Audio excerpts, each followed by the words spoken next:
สบายดีและสวัสดีพ่อแม่พี่น้องสบายดีFCทั้งฝั่งลาวฝั่งไทยแล้วก็ต่างประเทศเนาะพี่น้องมื้อนี้เสาคำก็ออกมาให้มาหน้าพี่น้องช่วงนี้ก็ออกมาเฝ้ากาพี่น้อง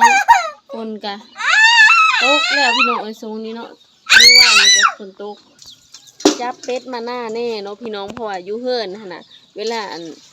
เฮาบ่อยู่หั่นนะพี่น้องมันลากออกไปหน้าคนอื่นเนาะลากออกเนาะอย่ามันเหหั่นนะพี่น้องเฮาก็เลยเอาเป็ดมาเนาะพี่น้องเอามาก้อยอยู่หน้าพี่แหละเอามาขังอยู่หน้าเนาะพี่น้องเป็ดที่เสาคำเลี้ยงอยู่เฮือนนั่นแหละแต่ว่าเอามายังบ่ทันหมดเนาะพี่น้องแล้วก็ไว้อยู่เฮือนนำแล้วก็เอามาหน้านำเพราะอยู่เฮือนก็หลายเติบแล้วนะพี่น้องก็เลยแบ่งมาหน้านำเดี๋ยวเสาคำสิไปเอาเป็ดไปขังก่อนเนาะพี่น้องแล้วเฮาจังสิลงไปเบิ่งตะกร้าเนาะพี่น้อง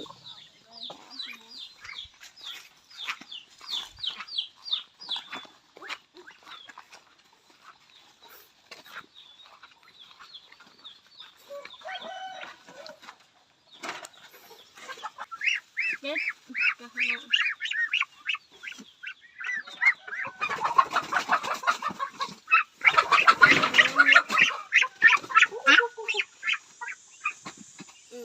เดี๋ยวย่างเปล่านี่พี่น้องนี่นะ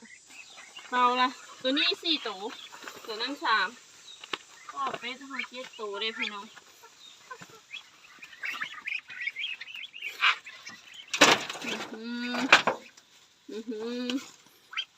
ปีนไปนะ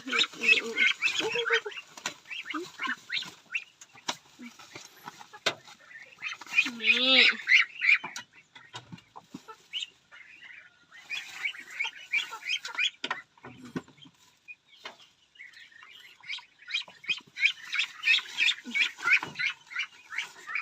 พี่น้องปล่อยแล้วเนาะอันนี้7 ตัวพี่น้องเอามาเป็ดลุ้นตัวอันใหญ่ฮะนะยังตัวน้อยอยู่แถวเพิ่นมันหากระบอกก็มีเอาห้ามได้พี่น้องเกินนะเพราะว่าทรงเอามาใหม่นะสิได้ขังไว้ก่อนฮะนะเพื่อมันลึงหน้าก่อนเนาะเพื่อมันลึงสถานที่ก่อนจังหาจังปล่อยอย่ามันเฮเนาะพี่น้องอย่ามันลักไปไกลฮะนะสิได้ขังเพิ่นไว้ก่อนเลยกะเอาน้ำไว้เสื้อห้างไว้เพิ่นกินประมาณนี้เนาะพี่น้องด้านนอกเนาะพี่น้องด้านนอกก็สานกระตาดแบบนี้แหละพี่น้องเสื้อสานกระตาดไม้ไผ่บ้านเสื้อพี่น้องเพราะว่าถ้าเอาตะไนหันแล้วเขาสิปล่อยมันลิ้นแถวนอกนี้มันจังสบายนะพี่น้องสันกระตานอ้อมไว้เป็ดปล่อยเรียบร้อยเนาะพี่น้องวันนี้กะปะไปเบิ้งตะกร้าทรงนี่กะกล้ากะเหลือมยาวแล้วได้พี่น้องเดตะกากันเนาะพี่น้องอยู่พูดแหละเสาคำเพราะว่าเขาดูดน้ำตะนองขึ้นเสื้อเด้พี่น้องก็เลยมีน้ำหวานกาแน่นะพี่น้องเดี๋ยวสักคำซีรีวิวกาให้เบิ้งเริ่มยาวแล้วได้พี่น้องฝนตกหาหน้ากะใส่ปุ๋ย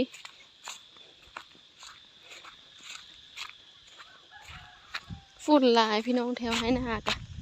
เพราะว่าโง่ผู้โง่ย้ายไปแต่ละให้นะ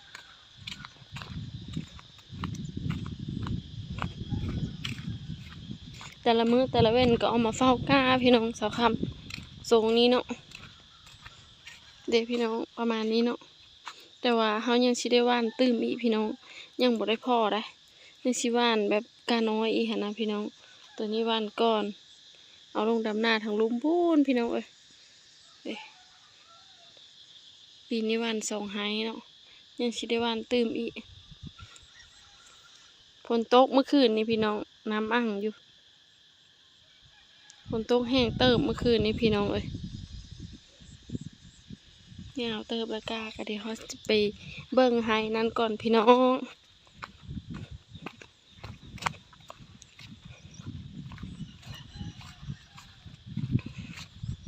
เดี๋ยวพี่น้อง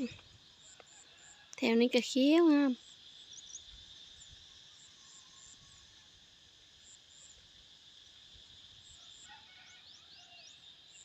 ตัวนี้กล้าเข้ากลางพี่น้องกล้าเข้าเตะกลางนะเข้าทาซิโน11นะพี่น้องนี่